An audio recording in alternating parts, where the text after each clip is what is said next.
World Cup coverage, December 9th, 2022. If you haven't yet, please subscribe in all our channels: YouTube, Twitch, Twitter, and Apple Podcasts. You can also listen to us on your smart speaker. If you're listening on Apple Podcasts, please leave a rating and a review. It will help us out tremendously. We're also on online digital radio. You can listen to us 24/7, and you can go to our Twitter, the Sportscast One, and also on Instagram, the Sportscast One. You could also download our app, the Sportscast for iOS.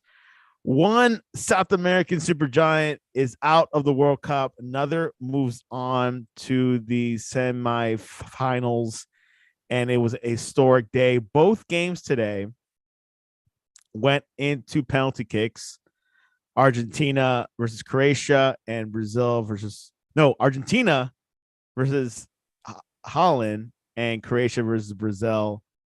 Both fantastic matches. And join us all the way from PNW, Pacific Northwest, Francisco Flores. Welcome back to the Sportscast. Thanks for having me back again. World Cup surprises again. Every match week there's a surprise, and of course in the quarterfinals it doesn't disappoint.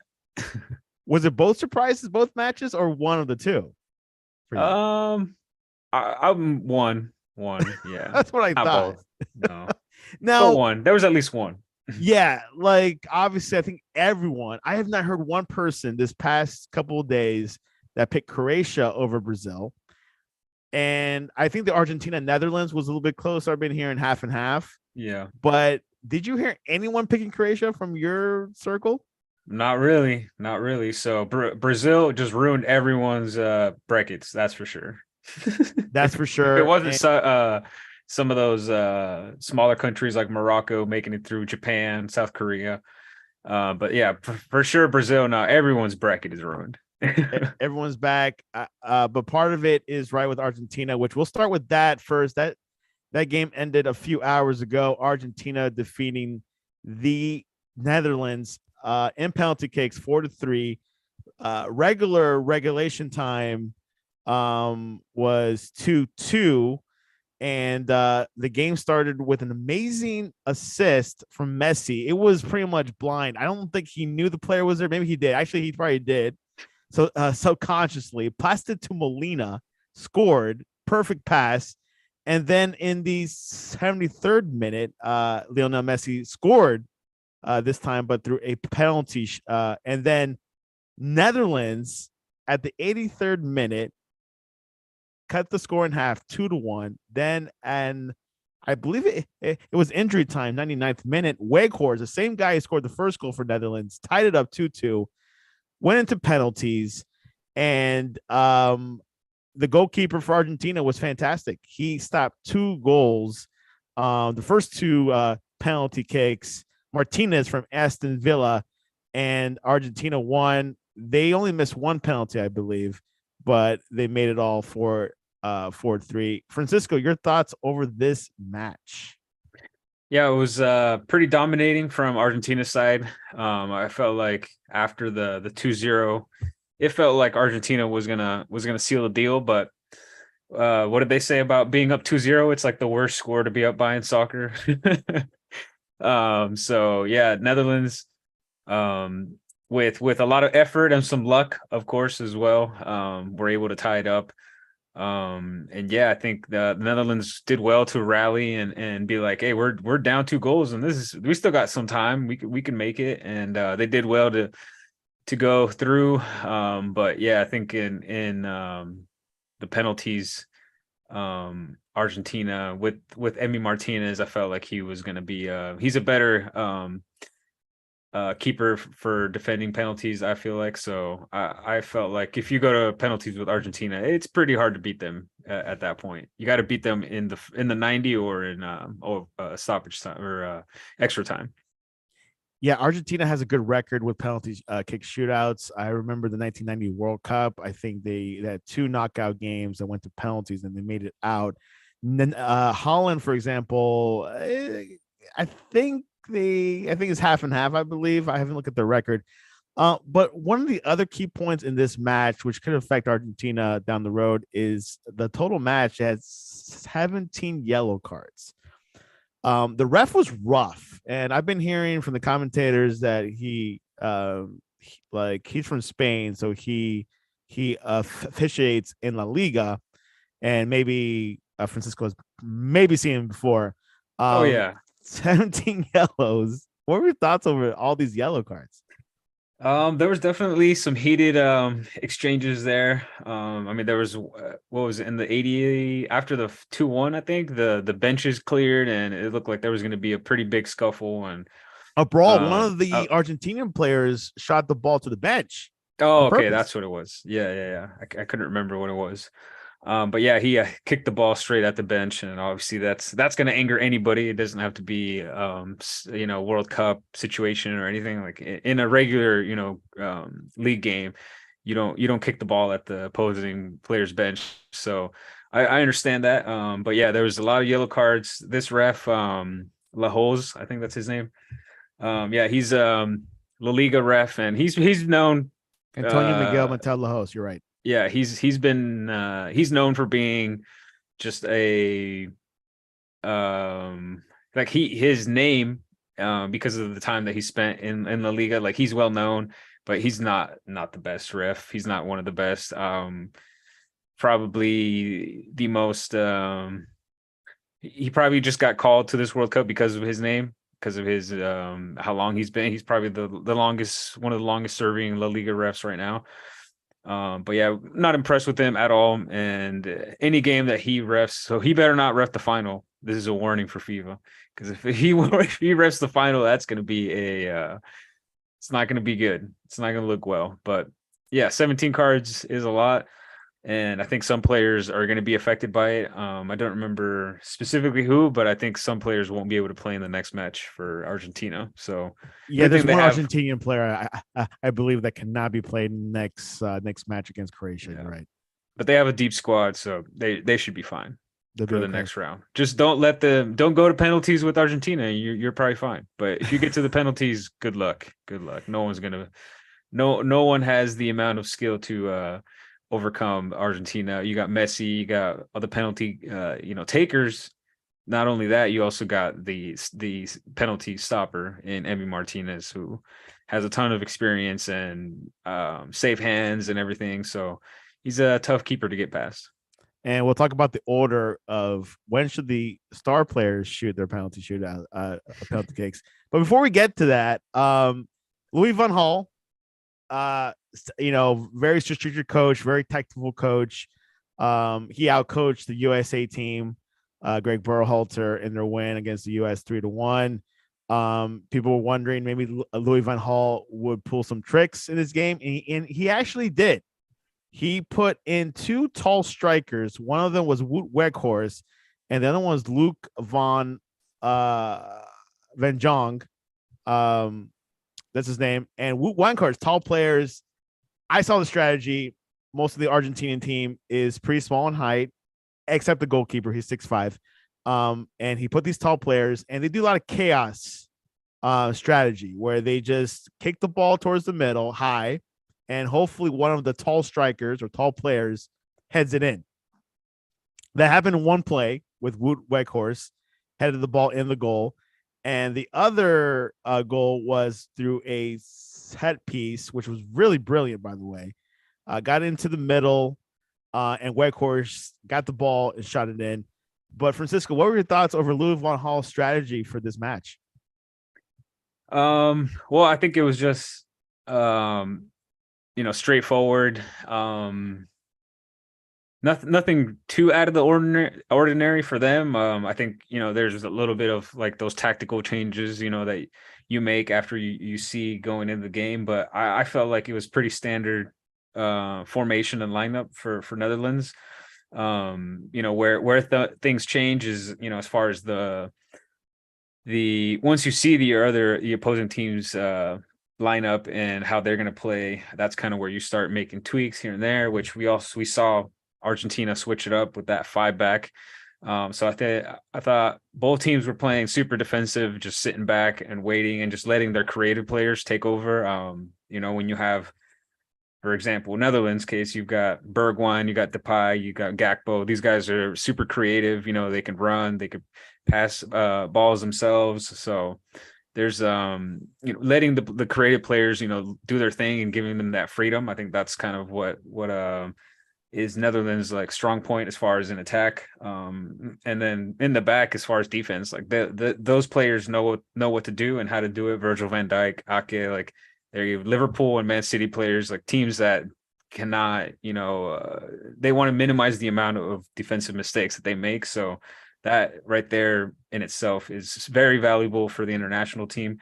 The only thing that sucks is that they play on opposing teams, but when you bring them together, it shows you like they could bring a team here to the World Cup that can compete. But when you got just the stacked Argentina team that you do, with the amount of talent with each individual player and their individual talents, it was just eventually another was going to break. It took all the way till the penalties.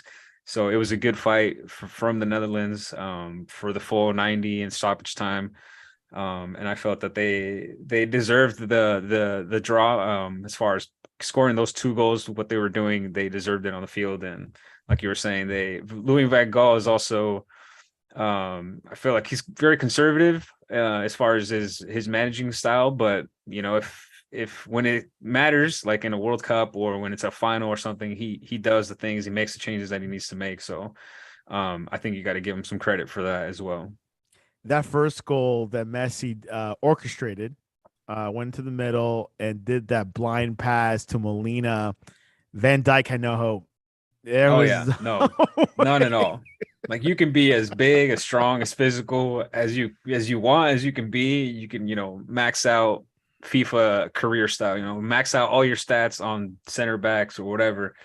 It doesn't matter when it's someone has the skill like that. Like there's nothing you can do. Nothing that none of your talents are going to help you. Like it's just skill versus natural skill, and the attacking skill always overpowers the defensive skill. You need goals in soccer, so that is what's gonna shine in the end, is who got the goals, not the clean sheets. Do you think Netherlands has a bright future ahead of them? I know most of them are pretty young. Van Dijk's 31, so maybe he might have a good Euro ahead of him. Not sure about the World Cup, but what do you think about this Holland team overall? I think their best game was against the U.S., but what were your thoughts over this team in this World Cup? Yeah, I think they're going forward, they'll have plenty of talent, for the next World Cup, and even the one after that. There are some players that are older, like Virgil van Dijk, you were saying, but don't forget the World Cup is only 3.5 years away, not the full 4 years. So I mean, 34 going into 35, like he can still be there. And like I said, some managers will call it players because of their experience and the effect, the leadership that they have on other players. So he might not play, but he's still going to get called up. But yeah, I think excellent, a good try from the Netherlands, and I don't think they should be disappointed. They went up against arguably the best, one of the best teams, Brazil and Argentina. I think were probably the best teams going in. So I don't think they should be disappointed. And if maybe in a different World Cup they would have ended up on a different side of the bracket with a different opponent, they could have made it to the semifinals or maybe even the final. But And lose yeah, I again. thought it was a good try. It was a good And try. There's always a next year or next World Cup, I guess. next World Cup. Yeah, congratulations to Holland. Argentina, when Holland tied up 2-2, I thought Netherlands had the momentum going in. Like I thought Yep. they were going to win it. What were your thoughts? You thought like Argentina was going to lose it, or do you think Argentina was going to come back and win it? Well, it felt like Argentina kind of let off. They let off the gas a lot, and that's mainly the reason why Netherlands was able to score. They took advantage of the fact that Argentina let their guard down.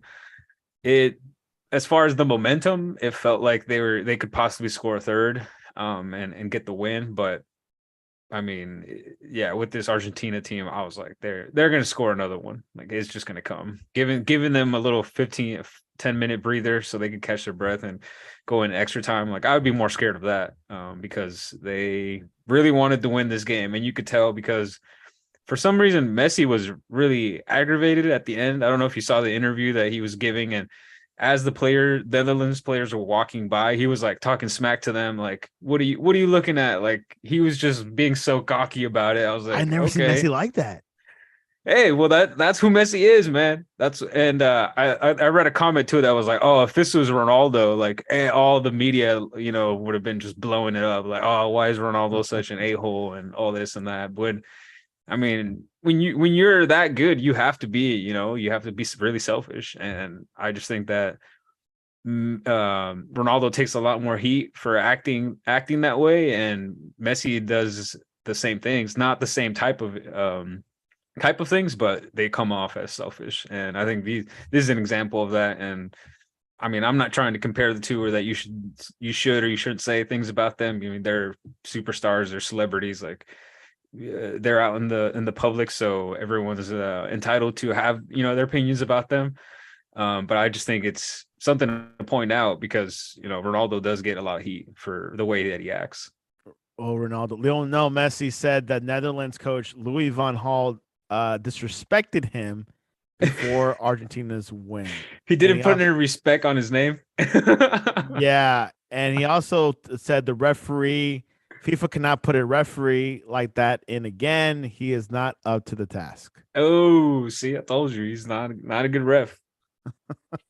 Demote him right now. I'm telling you, they're gonna put him in the final. I'm telling you, I'm calling it right now. Yeah, it could happen, and maybe Argentina might be there. So let's move on to the next match. Brazil versus Croatia.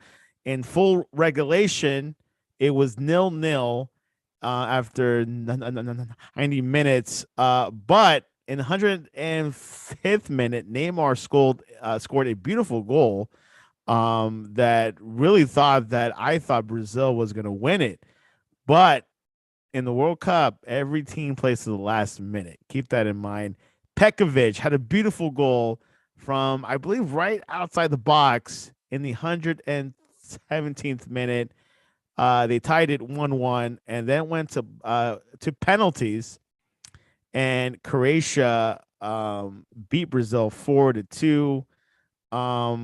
And I believe they had two blocks or two misses. But what were your thoughts over this match? What a game. It was intense. It was lots of emotions running. I felt like Brazil really, really wanted to win. Same with Croatia. But it felt like the Brazilian players had a little bit more emotion, more, I don't know, something like if they didn't win, like they were gonna fail, which I feel like maybe it's Pele and what he's going through, and that he's such an influential figure, not just in soccer, but specifically for Brazil because that's where he was from, and everybody knows his name there, so I can understand that. But yeah, it was a kind of a tough game to watch as far as seeing some of the players just ball their eyes out afterwards. It kind of like brought you in and was like, man, that shows you how much the World Cup means to these players. But yeah, I think Croatia played their cards right and were able to hold on, hold what am I trying to say? Hold stay in play with Croatia, play to the level of Brazil. So I think they did really well in that aspect. Also just kind of tactically, all playing as a team, like their team strategy, I felt like it really worked, and held Brazil to just one goal, with all that attacking potential with Richarlison, Neymar, Vinicius. I mean, this team is more stacked than Argentina, and we talk about how deep of a squad Argentina has. Just so many players for Brazil to pick from. But yeah, I felt like they deserved to go a little bit further, but I mean, hey, well done to Croatia. I feel like they deserve even more. I know a lot of people are talking more about Brazil because of the quality of their players, but I mean, if that's how good Brazil was, how much did Croatia have to do to beat them? So I think they deserve even bigger round of applause. And also Luka Modric, because he's 37 years old and he's playing like he's 20. So that's also good to see. But yeah, Croatia just playing like a squad, and that's how you get things done. If you play like a team, you're gonna go as far as you want to be, as far as you want to get. And I think Croatia's gonna make it all the way to the final. Wow. You heard it here Hey, first. if I could change my bracket right now, I'd go and change it, but it doesn't matter anymore. So And it won't be their first. This is their second time. They went for the first time in 2018 in Russia, but lost yep, against France. People underestimated Croatia. I did. Everyone did. I'm not sure. everyone. Francisco probably did too. Yeah, oh yeah, I did as well. And this team has experience. You know, Modric, Kovacic from Chelsea, the goalkeeper Livakovic. I think he had a fantastic match. Who plays for Dynamo Zagreb? But Brazil had 21 shots on goal. That's incredible. And They Croatia's had their defense to chances, stop them. right? Goal, Livkovic, I think he was man of the match. He was. Let's see. On I'm gonna check on the FOTMob ratings here. They do not tell me who is the man of the match. I'm not sure who came Livakovic. from. Well, he got the highest rating. I'm Mislav looking at Orsic, you mean? the goalkeeper. Oh, the goalkeeper? Yeah, probably. Yeah, he definitely deserved it. This Brazilian team, Francisco, Neymar, this could be his last World Cup. He didn't really indicate might happen. I think I believe he's 31 years old. No, he's 30. 30, He yeah. could maybe play one more, but do you Yeah. think this might be his last World Cup? I mean, he obviously could play a Copa America, but his I don't last? think so, because since he tied the record, Pele's record, I think he probably thought he was going to break it this World Cup, because look at his team. He was like, we're going to make it all the way to the final, so I got plenty of matches to score and break the record. But he's got to come back to at least break the record, score one more goal in the World Cup at 34. Who knows what condition we'll see him in? I mean, we've seen all different stages of Neymar. We've seen injured Neymar, out of shape. We've seen fat Neymar after he comes back from the summer, where he's not fully in shape. We've seen every different type of Neymar possible. So who knows what kind of condition he'll be in, and he'll probably get injured and find a way to go to his sister's birthday party, in leading into that year of the World Cup, because that would be 2025. He would, like, towards the December, just like it happened here. Like, he got injured. But we'll see. We'll see if this year he makes it to his sister's birthday that he always makes it to somehow every year. Yeah, Neymar that plays for PSG. We'll see what happens. This Brazilian team is young. Chiche, the head coach of the Brazil national team, said was his last game with them, and he's moving on. I think he had two World Cup stints, right, in Russia and this one, right? I think this was the only one so Oh, far. really? I gotta check it out. But yeah, he had a Oh, good. no, no, no. He was there. Yeah. Yeah. He was there in Yeah, the last one. I remember that, and I remember that he would call Neymar the bow and Richarlison the arrow, and which I guess it did work out. He only played for 3 matches out of the 5, so he only missed 2. It wasn't too bad. Yeah. But I would say a little bit early for Brazil to leave, but you got to beat the good teams, and Croatia is a good team. Um, do you think Brazil has potential with this group still in like 4 years, or you think they need something else? No, Hendrick. they Hendrick. Yeah, that's what they need. Well, in 4 years he'll be 20, so we'll see. We'll see how he develops at Madrid. Um, no, I think they definitely have plenty of future players and stars and players that we haven't even heard of yet that are going to come out. Just Brazil just has such a huge pool of soccer players, so I wouldn't be worried if I was them. I do agree with you. I think it was a little premature to fire the coach. I think they should have just kept riding the momentum. Like, yeah, you got knocked out of the World Cup, but I feel like he probably, with what he's established there since 2016, that's 6 years. I feel like, going into the next year, we got Gold Cup, Copa America, whatever's coming up.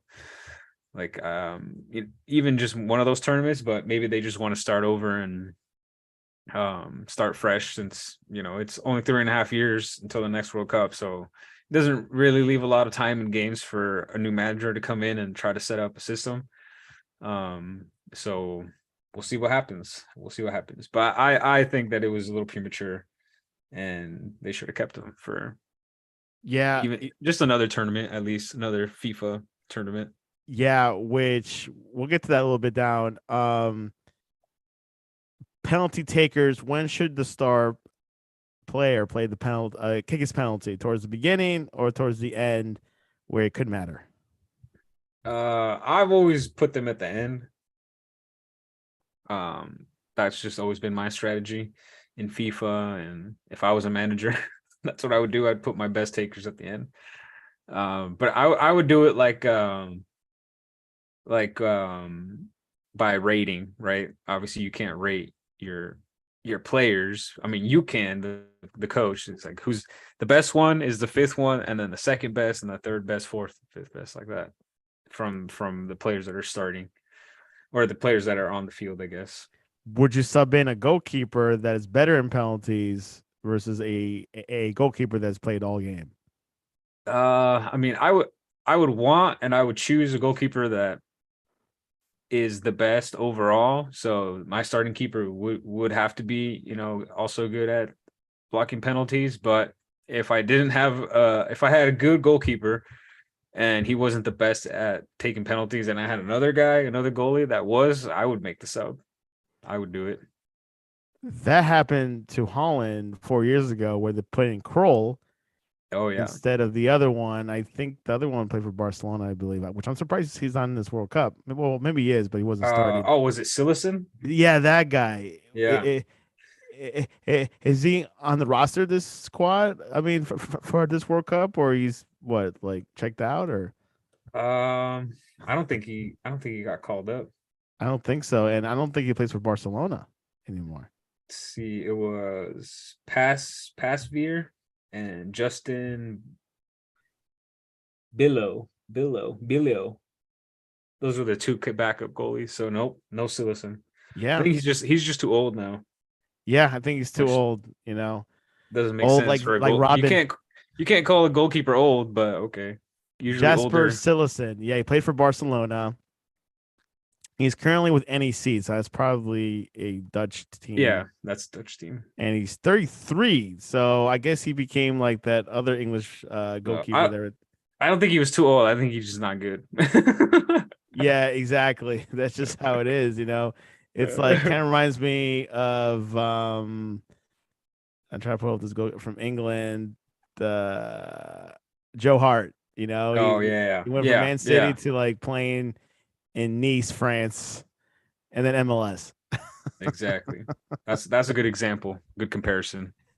Anyways, one semi-final is set.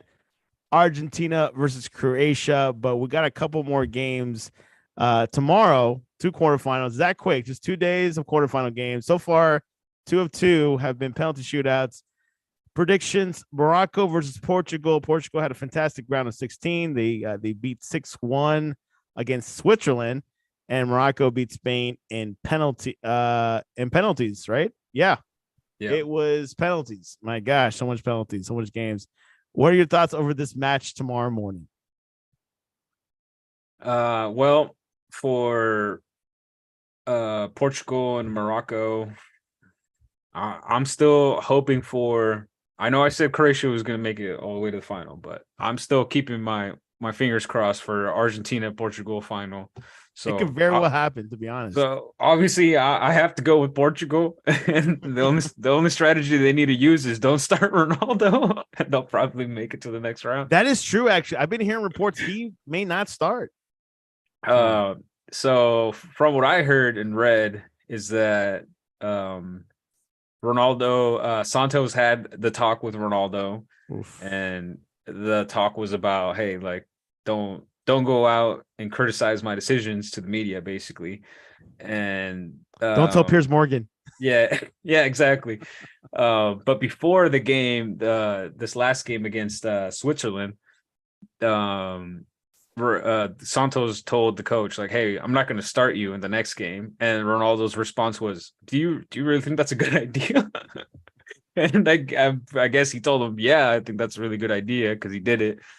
But I think now they've said, "Hey," because the media keep asking about it. They're like, "Hey, so what happened? What are you going to kick Ronaldo?" Because I think there was even rumors about that Ronaldo was going to threatening to leave or whatever if he didn't start. Which I don't.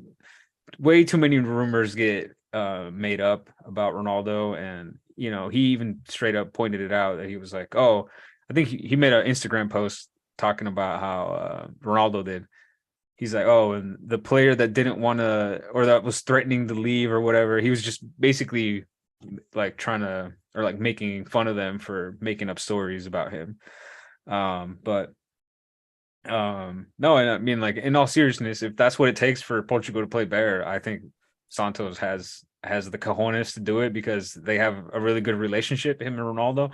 He's been managing him for a long time, and so I think it would take a lot more than that to break that relationship and that chemistry that they have. So I think Ronaldo will be fine. If he'll be happier if they lift the World Cup trophy in the end and Ronaldo didn't even play 1 minute of it. I think it won't matter in the end how they got there. If Yeah. Ronaldo didn't play in the final, even if he doesn't take a penalty shot, and that's how they end they win the final in a shootout without Ronaldo even taking one, he's gonna have to be happy because what happened? Oh, they took the W. So I think Morocco's gonna have they need to play like they played against Spain. That's basically the only way they're gonna be able to beat Portugal.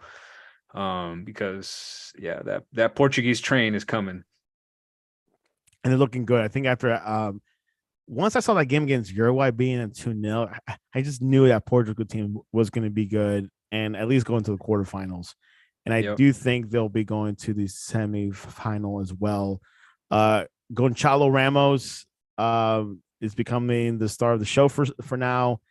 Do you think he's better than we think he is? I mean, he's definitely got potential, but I feel like he's still pretty young and he's got room to grow, and so that's what's exciting to me is where he's going to be, in the next by the next World Cup. He's going to be 24, 25, basically his prime for a striker.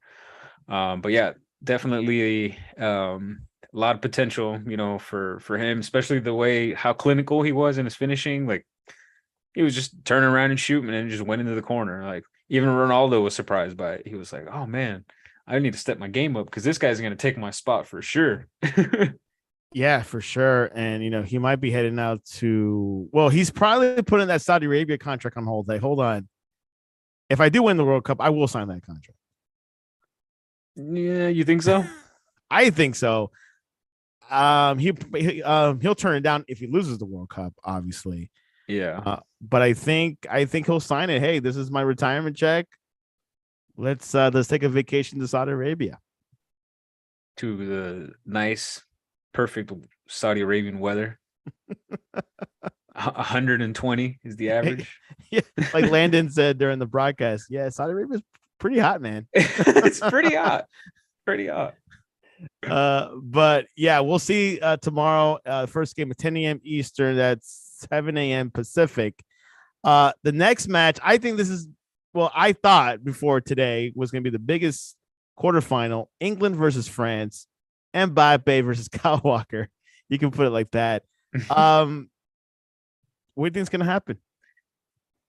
um well, I think it's going to be England's time this year and this World Cup, and their curse or whatever they've been having with the World Cup is going to be over, and they're going to be able to beat France. It's not going to be easy. It's going to be tough.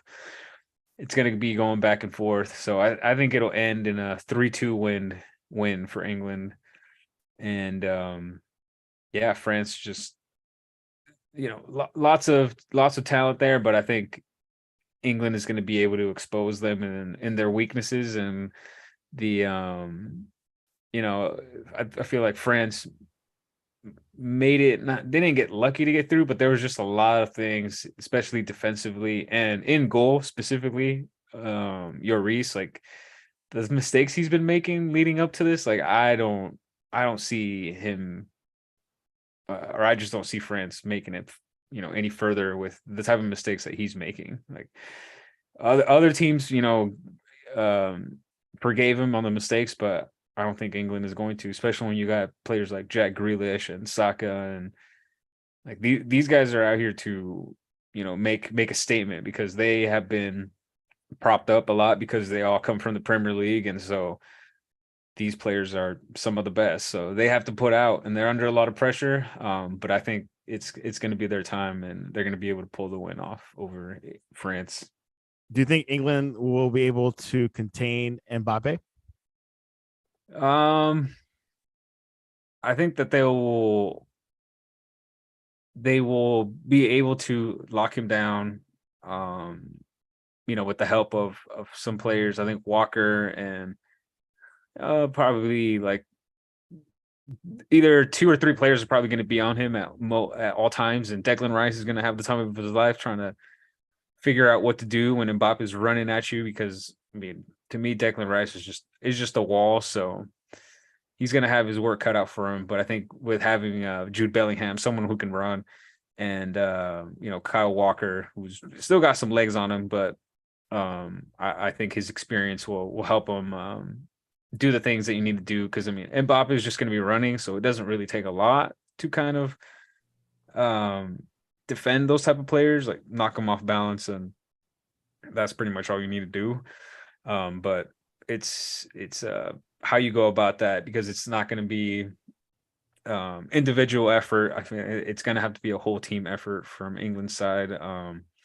Which that's what I'm saying. It's going to be really tough. They're all going to have to be on their A game. When you got players like Stones and Maguire, like, there's potential there for mistakes. But I think the French team has, I feel like they've kind of exposed themselves and where their weaknesses are more than England has. And I think England, with Gareth Southgate, he's very meticulous type of manager, and I feel like he's studying the studying those things, and he's seeing, what do we need to do. It's like, okay, well, if we just need to put a bouncing shot into Lloris and it comes off his gloves, and we just need someone there to get a tap in, like that's what they're gonna do. Like they're gonna figure out a way to expose France. And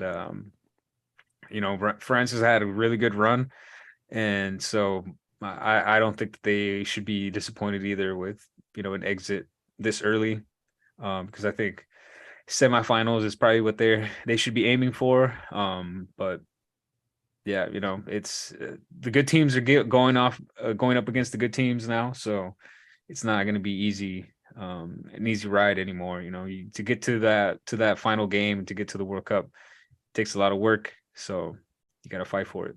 Yeah, one of these two giants will be expelled. No, be disqualified, eliminated from this World Cup. I have actually France beating England 3-2, so we have the same score line. But you explained it really well, though. So I could switch if I wanted to, but yeah, it's pretty much a toss up. I know the English press is pretty worried about it. France is looking good. All they have is Mbappe, though. I think if they shut him down, I think it might be a little bit hard for them to score or to win this match. But England is pretty much stacked. Raheem Sterling is back, but like what I've been hearing, Foden will be starting over him. So that which is good. Foden I think is better than Sterling, to be honest. So tomorrow, that is the 2 p.m. game or the 12 p.m. Pacific time. It's going to be pretty exciting. Two action packed. Now, Francisco, which of these two games will most likely go into penalty shootouts? If I had to choose one, probably England, France, which then that would mean England are not going to be, penalties are not really on their side. So we'll see. Well, Hopefully it doesn't have to go to the penalties, but I they think won their this team first has more one potential. last World Cup against Colombia, Yeah, true. but that doesn't count. You want like a bigger team. Right. That it doesn't count against that team. Well, there you have it. Before we go, this is an interesting topic that's been coming up this past couple of days. This World Cup has been great. Everyone's saying some positive things about it. Is it because the players are coming in mid-season form, and that's why this World Cup we're seeing good quality? Versus a summer World Cup where they played 9 months of soccer, league soccer. They're a little bit fatigued versus mid-season. What do you think? Um, Good question. Good question. I think it's going to be interesting to see. Like I would probably have a better answer after the fact, after seeing. Okay, so they have to go back in Boxing Day on the 26th, right? The English players have to go right back into it. So maybe we'll see some decline in the intensity of the play for some teams, for when they get back. But I feel like regardless, like we're still seeing the best soccer that we could potentially see, when international game FIFA. So I don't really notice a difference as far as like is are the teams playing better or are players performing better? Like I feel like it's kind of the same.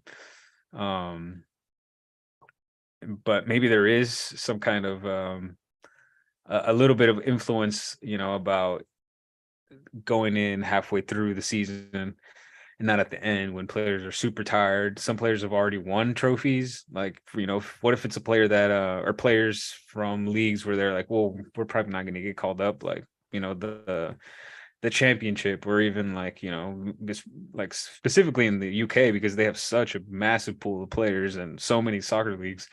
Like there's players that can win trophies, domestically, and then be like, well, if I'm not going to make it to the World Cup, why does it matter, to me? So, but I didn't really see a difference. I think the players are playing at the top level, and I don't think it would have made a difference if we were seeing these guys in the summer or now.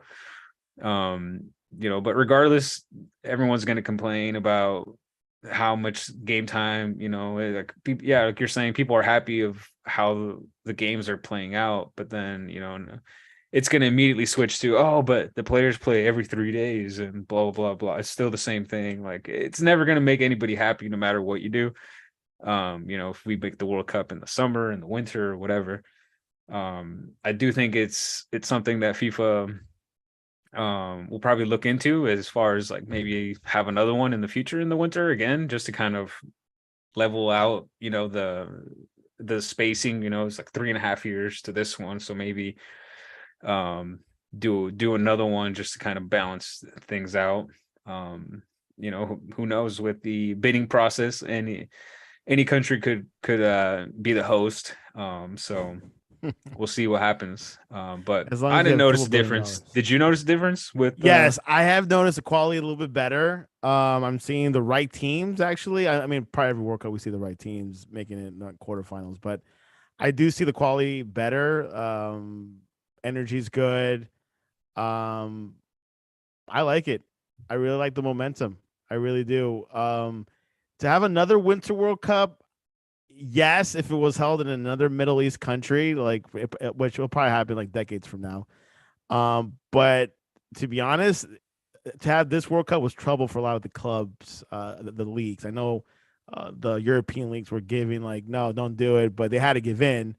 But it was very a lot of pulling strings and things like that. So, yeah, but I think the only exception if it was the Middle East, I don't think they'll put a Winter World Cup for like a South American team. It's not like 120 degrees there in June and yeah, right. July. And it's cooler in Argentina because that's the plan for 2030 is they're going to have it in Argentina, Uruguay, and some other countries. I like to have it in one or two countries, not like four, but it is what it is. Um, Copa America rumors, strong rumors, Francisco, that it will be held in the United States and Mexico and USA. Well, especially USA. I'm not sure what Mexico is saying, but USA wants more competition. So they're saying, hey, CONMEBOL, come to the States. You'll make a lot more money than hosting it in Ecuador, which I believe they canceled that. It's going to be played in 2024. Your thoughts for the 2024 Copa America.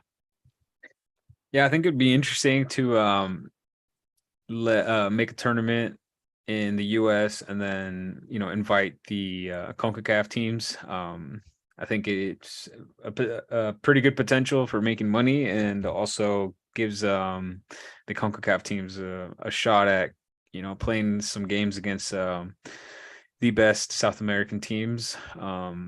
And I think there are right now, especially with, I think it would be a good way to give people a little bit of a taste of what's to come for the World Cup. So I think that would help sell a lot of tickets. And I mean, I don't see why they wouldn't do it, especially if they've already canceled the host, or of they canceled having it in Ecuador already.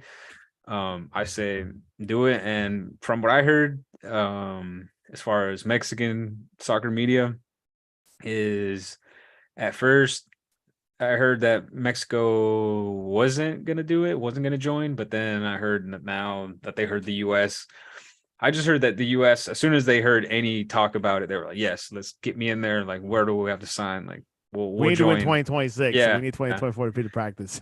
yeah, exactly. So I don't know why Mexico would hesitate, but I heard that there was a little hesitation from Mexico, and I also heard Canada is also gonna Yeah, they're hands on as join as well. well. I believe this Copa America in 24. I read from one article that it will be hosted by those three countries: Canada, Mexico, and USA. Is that what you've been hearing, or not clear?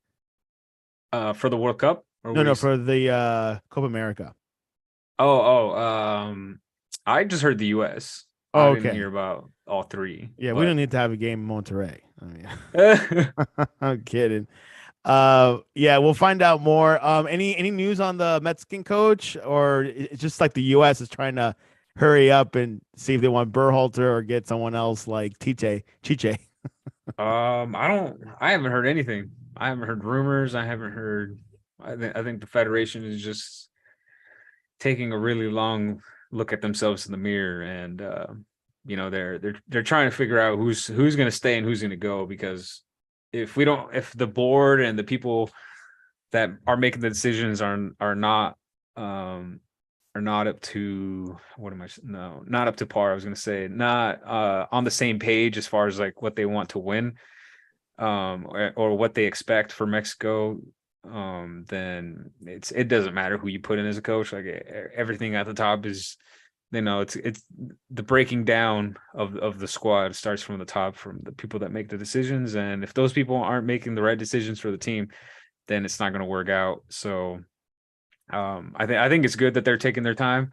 I mean, it's only 3.5 years, but I think they're going to they need to take their time to pick the one guy that's going to do it right, so that we don't have another Tata Martino, situation where it's 3 or 4 months to the World Cup and we're thinking about, getting another coach, or changing him.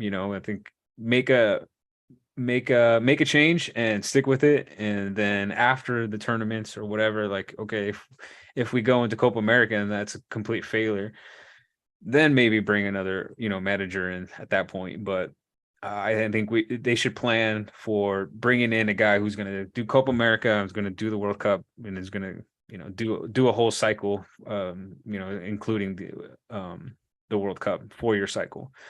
I don't think we should plan for the short, because it's just not gonna work out. Like, the short plans, they've never worked out. Maybe one tournament or two and it's successful, but I think the bigger picture is the World Cup, and that's what we should be focusing on.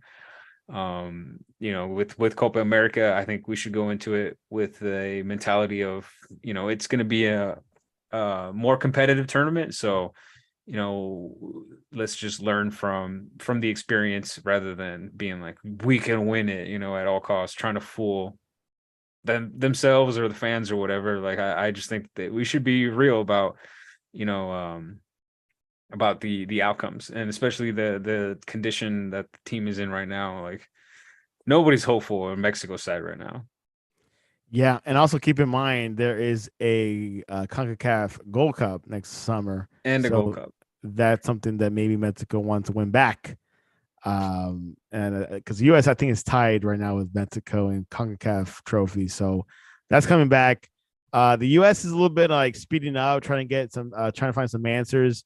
I've been hearing Berhalter is has been offered or well has been having talks, but obviously I heard if he does get a European coach offer, then he'll take that first. Well, I mean, depending on the European job, this it can't be just a Swedish club, second division. It has to be something legit, like a Crystal Palace. I'm just kidding. So we'll see what happens on the U.S. front. They're a little bit more rushed in Mexico. So we might hear some more news of that soon. The U.S. has a January camp in January. They usually get their young players and also some MLS players and see what they got in the pool. And the pool is pretty vast for the U.S. So don't think this squad we see right now is the only people. It could be slightly different in 4 years, actually 3.5 years. So we'll see what happens. We'll keep in track. And yeah, World Cup continues tomorrow, the quarterfinals, England, France, and Morocco, Portugal. Francisco, what is the best way to reach you online to talk to you about, hey, should Man United build a trophy for Ronaldo? Should they build a statue for him and Yes. put it in the coach's office? Yeah. I said stadium or statue? What did you say? No, you said a trophy. Oh, yeah, statue. Yeah, should they build a statue in front of Old Trafford? No, they put it in the manager's office, and then the rule is that you can't change it, you can't move it. You have to keep the Ronaldo statue in your office. You have to look at it every day. It'd be better. Probably better than the one they did in Portugal, where he looked really weird and deformed. Have you Oh seen that? yeah, yeah, That was the weirdest statue. yeah. I think he had the artist redo the Oh, bus. I'm Yeah, I sure think he so. he got that. He made that happen. He's like, "Oh, are you sure?" I'm like, "What do you mean? Are you sure? Have you seen my bank account? I'll pay you whatever. Redo that." Well, if yeah, you want to get a hold of me, talk to me, talk some smack. If you're a Barca fan, if you're a US fan, like I can take it. We can go back and forth. It's all good. You can find me on Twitter at Francisco BCP. That's the best way to reach me. Talk about Mexico, CONCACAF, whatever you want. The next World Cup, this World Cup. If you want some predictions, I'll give you some predictions. Just hit me up at Francisco BCP on Twitter. By the way, this week, there was verbal agreement between Real Madrid and Brazilian star Endrick, which we talked about a little bit earlier in the show. Verbal agreement that he's coming to Madrid. I think earliest 2024 or 2024 actually, because I think for some legal matters. But your thoughts on that? Is that a big signing? Yeah, big signing potential for the future. Obviously, 16 years old right now, so obviously he's not going to come until I think he has to be at least 17. So he'll probably be just like Vinicius, just like Rodrigo. He'll be signed for Madrid, but then go on loan or go to the reserves, go to Castilla. So I think that it's a little pricey for 16. I think it was 70 million, but More than what Mbappe was offered, I believe. yeah. So we'll see. I think it'll pay out with with the influence of Vinicius and Rodrigo. I think that gives me a lot of confidence. Like I think I trust Madrid's picks, of who's going to be the potential next, superstar or great, soccer player. I mean, this it's a signing for the future. Like there's no way this guy's going to come in and get a starting spot right away because we have Vinicius and we have Rodrigo. So we'll see. We'll see what happens. And we'll see who Florentino signs from this World Cup because every World Cup he signs one player that he likes or that shines. So we'll see. It might be Bellingham, to be honest. That's my Jude. guess.